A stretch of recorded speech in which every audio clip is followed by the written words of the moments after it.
Thank you for having me, and it is an honor to be introduced by you, Orly. I've followed your work. Thank you for having me, Marcella.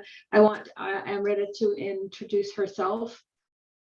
As mentioned, I'm coming to this presentation from the perspective and the lens of a social worker of 34 years, as well as a trauma therapist for 10 years. And I have been treating the injuries of this type of abuse. I've been working in the trenches, hands-on, first, frontline and center with every profession, every industry that walks through my door, and I offer training. But I see the worst. I hear the worst of the stories. I see the injuries, and I'm happy to be able to speak to that today and offer you my perspective on what I'm seeing out there. Amrita? Thank you, Linda. In brief, about myself, I guess, I did a PhD on power relations in the lab in India. And at that point of time, I did not know that I would experience power differentials in the lab as a postdoc at a later point of life. I have 2 postdocs behind me, a fact about which I'm quite glad now. One was on immunization policy in Canada, and the other one was on intellectual property rights in genomics. My specialization was the sociology of science. And now I work in the area of prevention of family violence in immigrant communities. I still do research, just not in academia, but I'm glad to still be doing research. Thank you. I want to start off with giving you the definition that I have really, I appreciate from Laura Lee as well for writing this. Bullying is an endemic in academia, an environment ruled by hierarchies and hyper competition exacerbated by over-reliance on temporary contracts and the pressures to land highly coveted tenured positions. 12-month period, on average, 25% of faculty members self-identify as being bullied, while 40 to 50 say that they have witnessed others being bullied. I think we all know that those statistics are much higher, as most people do not come forward. I've been training on this topic for 10 years now. Every time I train, I ask the audience how many people here have either experienced or know of someone who's experienced adult bullying in whatever institution they're in. And the hands are 98 to 100% every single time.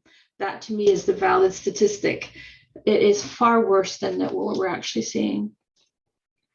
I really enjoyed this definition. I want to read it out to you because it aligns very well with most of the clients that I see that are in the world of academia. Academic bullying happens because the academic hierarchy creates a large difference in power between principal investigators who fund and drive the research and the lab members who carry out the research. Bullying can consist of inappropriately changing authorship positions, taking credit for ideas or intellectual property for one's own benefit, verbally abusing others in a regular or progressive way, ridiculing or publicly shaming people, and threatening a bad recommendation or the loss of a job position. Most, but not all, cases follow the direction of power, with principal investigators and others who hold power bullying those with little to no power. I want to say that I have many cases like this, where I have one case in particular, a story of a young fellow who was held hostage basically by his professor and wasted 5 years of his life in university because this professor would not sign off on his PhD, constantly giving him more projects, telling him to train more students, giving away his work, taking ownership for his work, going behind his back and ruining his reputation, telling lies about him so that no one would hire him. And this poor gentleman came to me for some support and direction and some help. He was a high performer student and he wanted to keep him for his own benefit and take his work. Anyway, I'll talk more about him as we go on. I think we're all aware that we have some new Canadian federal law that protects us, and provincially, most of our provinces have laws to protect us in the workplace and in the institutions, universities.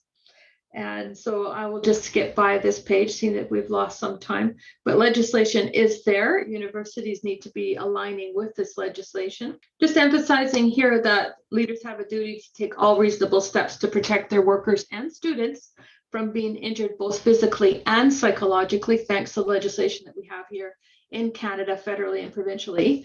We finally have that protection, and must ensure that the workplace or the universities are free from psychological hazards that would cause harm to any employee or student's health, mental health.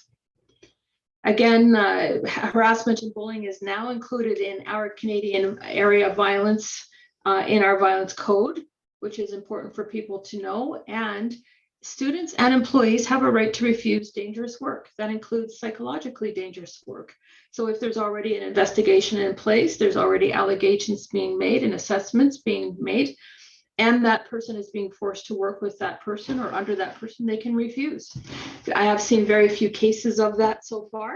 It's a very difficult path to go down, but it's in the act. Who is this impacting? It is impacting everyone. Chair, professors, instructors, all admin staff, students, also the families. When these people are going home, they're being bullied at work or bullied in the school, they're being stressed, they're not sleeping, they're isolating, they're not coming out of the room to enjoy dinners or family events. Their children or their little brothers and sisters are watching them shrink before their eyes. There's no more joy in their eyes. Their confidence is being damaged. So even family members, I have spouses staying up to 3 a.m. with their loved ones who are going through it. They're not sleeping either. When we look at the risk factors, and I'm sure these have been talked about before, I thought as a practitioner that I might get a little bit of a break when COVID came and we would all be working from home. I thought maybe I would get a rest. Normally between May and August, I get a bit of a downtime, but I have to tell you that my work is quadrupled. There is no rest for me. The crisis calls that have been coming in are far worse than they were before COVID.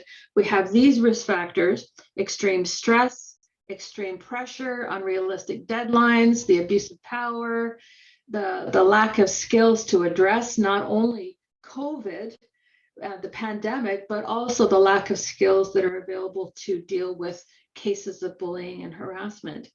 So we see this actually becoming much worse, in addition to the fact that we are now grieving. We're grieving what used to be normal. We're grieving the loss of our friendships because we're separated and segregated and isolated. But we're also grieving losses of our loved ones who passed away or become ill, our own illness, our loss of our own health.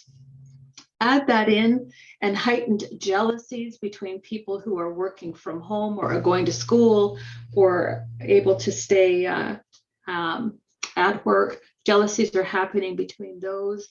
Issues that used to happen before, the resentments and jealousies are even worse now. But also COVID and the pandemic has taken the attention of the authorities that need to be dealing with workplace bullying and harassment. The attention is all on the pandemic. So we really have lost quite a bit, and the cases are far worse. Another barrier that is in the way is the stigma, the shame, and the silence. We're dealing with workplace or adult bullying and harassment the same way that we've been dealing with domestic violence and sexual assault in the past.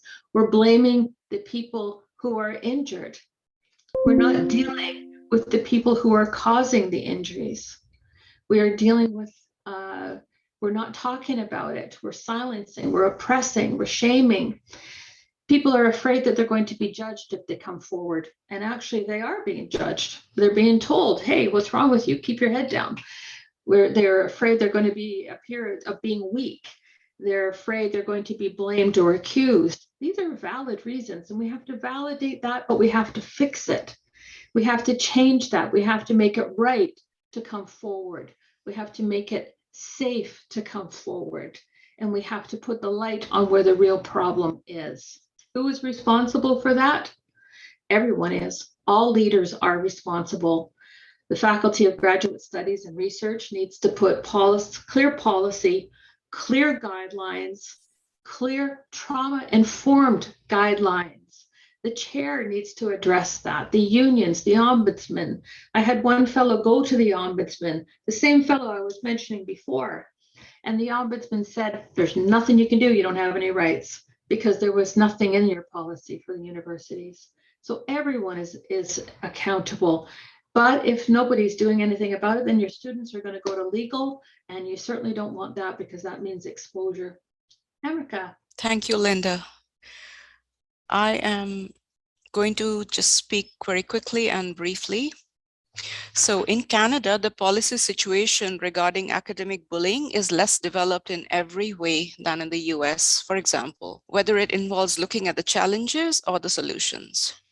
Now, the experiences and challenges faced by bullied researchers or staff are not mentioned in any policy statement that I have seen. I want to be wrong about this, from the three leading academic research funders, who are CIHR, Canadian Institutes of Health Research, SSHRC, Social Sciences and Humanities Research Council, and NSERC, which is, well, I forget what that is, but it's Nuclear Science and Engineering. And it's ironic because these three research councils actually have a consolidated policy statement on ethics pertaining to research on human subjects. But what about the humans who do the research? There's nothing that I've seen. And yet CIHR funds research on bullying, and there is no policy statement on academic bullying. I find this to be a very interesting gap. I want to be wrong. If there is such a policy and it's out there, I would love to see it. So this gap needs addressing, because such a policy statement would be a powerful one indeed. In the NIH, by contrast, I've seen policies set by funders and universities on the grants.nih.gov site. There's educational and supportive information, and there are punitive and disciplinary measures. I don't know how well they're implemented or enforced, but they at least seem to exist. There have been cases, even if they have been very belated in coming to public attention. I hope you can see the graphics on this particular slide, and my cat's invading the table right now, sorry. When it comes to academic bullying, one needs to look at the situation of postdocs. And that's a population that has recently been the focus of some really interesting surveys from Nature. The report that I've highlighted on this particular slide is incredibly interesting. It's actually from 2016, not terribly recent, but very powerful and still quite valid. It's from the Canadian Association of Postdoctoral Scholars. They are a nationwide body for advocacy of postdoc rights and needs.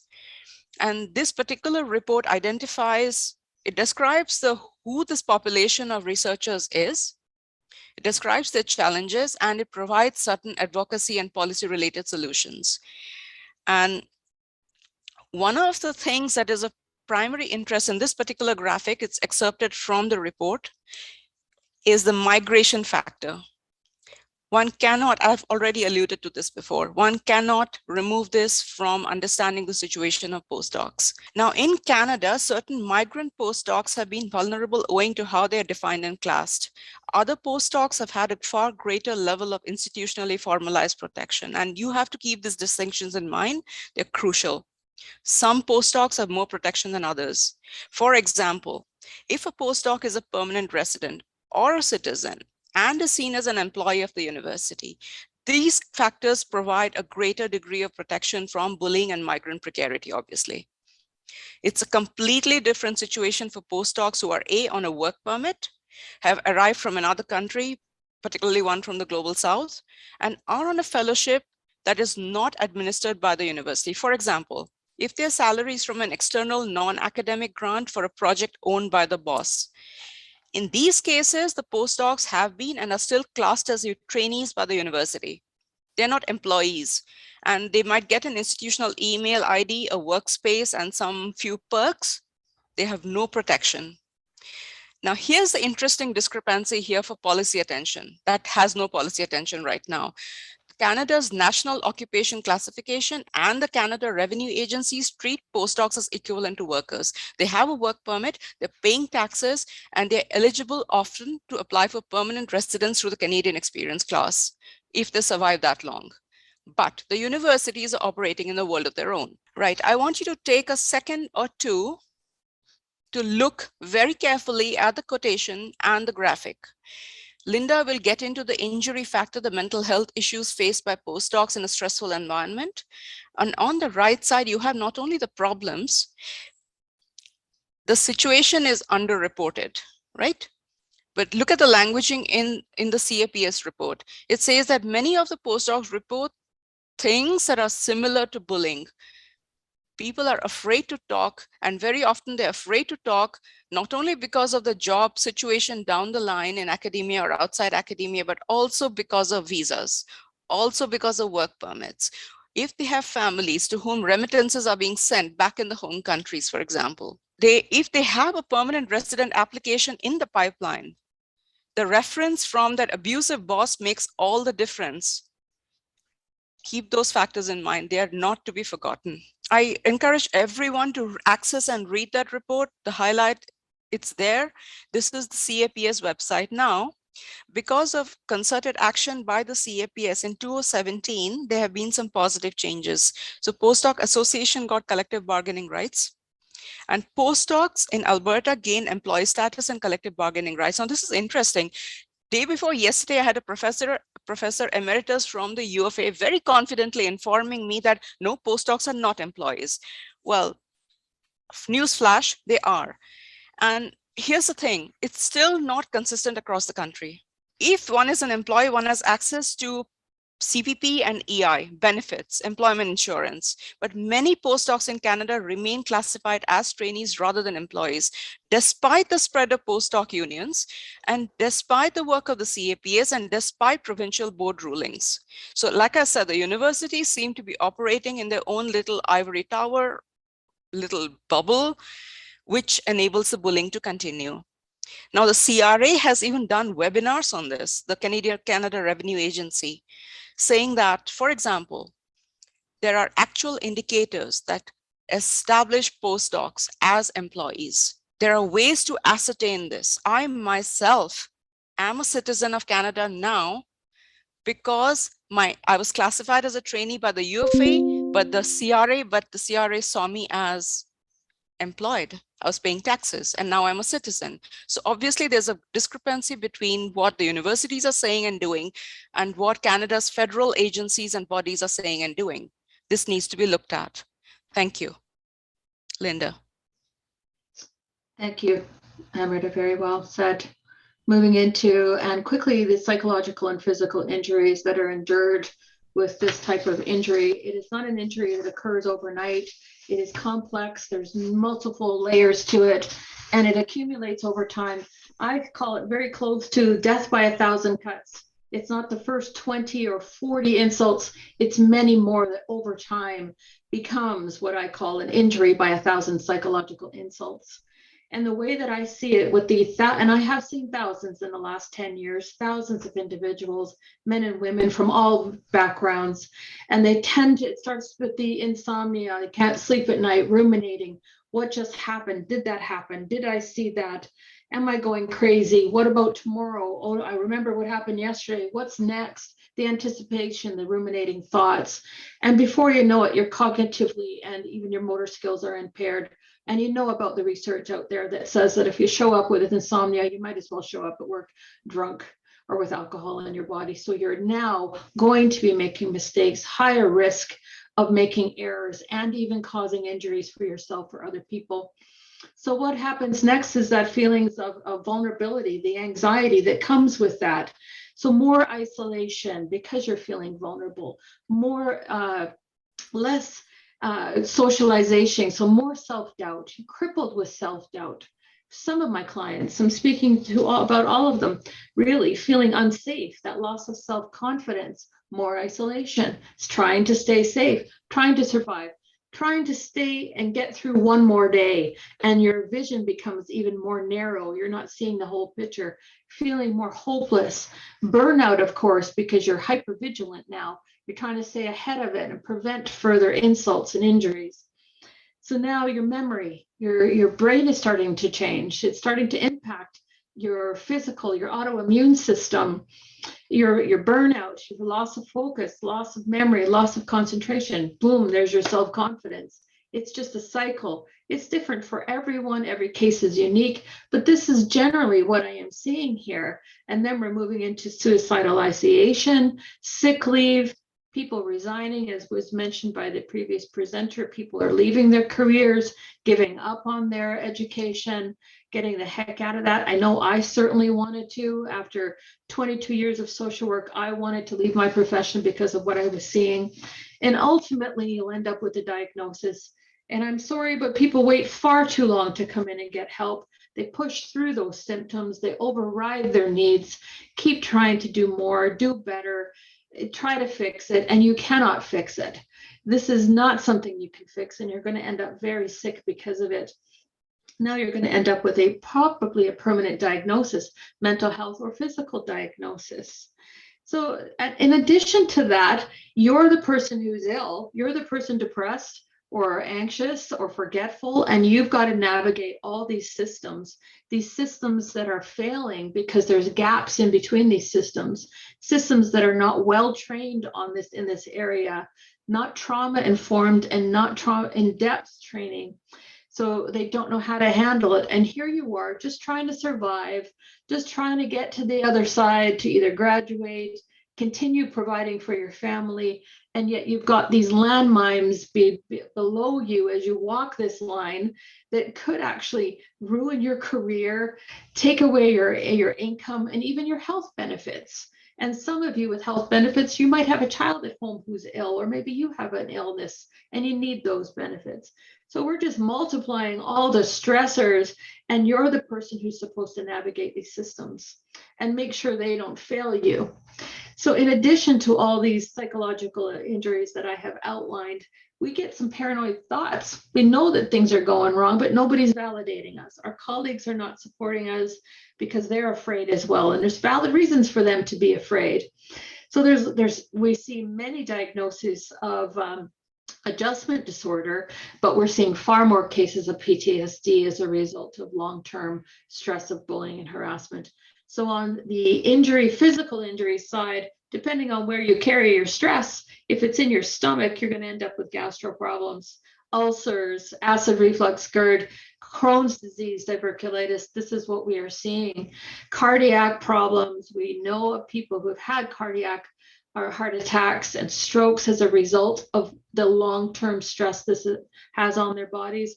We have cases of death that has been accepted by WCB because they've proven it's not related to a family history or a history of illness. It's the stress that has been happened here. WCB has also accepted cases of suicide where the spouse has brought forward proof that it's due to bullying and harassment. So that's setting precedents as well. This is far more serious than people realize as far as our injuries are concerned. And again, migraines, TMJ, if you're carrying it in your neck or your shoulders. So we have to really take this much more seriously. Getting quickly into the solutions here. First of all, as we have both said in this presentation, and many of you have said, I am very sure we have to admit there's a problem. We have to acknowledge the problem. We have to look and see what's working in other areas and not reinvent the wheel. Take what's working, fix what's not working, and bring in policies and procedures that are clearly outlined and available to all employees and all students, and increase awareness. Get talking about it. Share what you've learned through this entire presentation, all of our presentations. Share it with your family, your friends, your colleagues. The more that you talk about it, the better. Bring it out of the darkness, not in the closet. Mandatory trauma-informed training should happen. This is a psychological, you don't need a psychology certificate to have a psychological trauma-informed training in this area. Investigators should be trauma-informed. HR leaders, everyone should be trauma-informed on this issue. So build awareness, make it mandatory, and use your training for surveys. I do it. Get surveys, get a sense of your culture, what's going on, and have that feedback provided to leadership so that changes can continue. Monitor the progress, make adjustments, evaluate, and never stop that. Constantly monitor. Create information packages for your new hires and for your students so that they're informed. Make sure that people know what they can do, what their resources are available, and what their rights are. Continuing with those solutions, take immediate action to build safety, trust, because your students are watching you, your employees are watching you, they're following your lead. If you're just hiding and minimizing and dismissing it, then you're telling them whether they can trust you or not. So provide a legal resource for students and employees to go to, someone that can tell them what their rights are, that can quickly offer them information on where they can go, what they can do next. Provide external qualified and experienced experts to come in, specialists to come in, train the trainers, train your HR, train your leaders, train your staff. If money's an issue, train the trainer, but bring people in that have been doing this work. Don't reinvent the wheel. Have people share stories so that they can build confidence in your staff and in your students that we know what we're talking about when we teach you.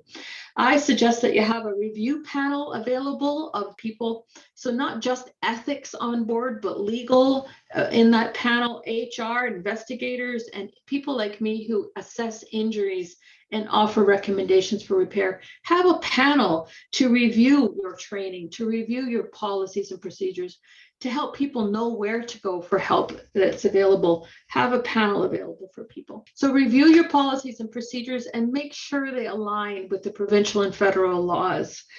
Please make sure it should be consistent. One of the problems is that every students in different departments in different fields or faculties are getting different information. It should be consistent across the board. If it's aligning with the Act and aligning with the code, it's going to be consistent and the message is going to be clear. If there's one leader in your field or in your faculty that is not on board with this, that is a weak link that is going to destroy any progress that you make. So make sure leaders are cohesive and all on board with this change. Review your reporting processes. Make sure you have ultimate processes, because what if it is the professor who is the bully? What if it is the assistant or the admin lead or the HR or the safety officer?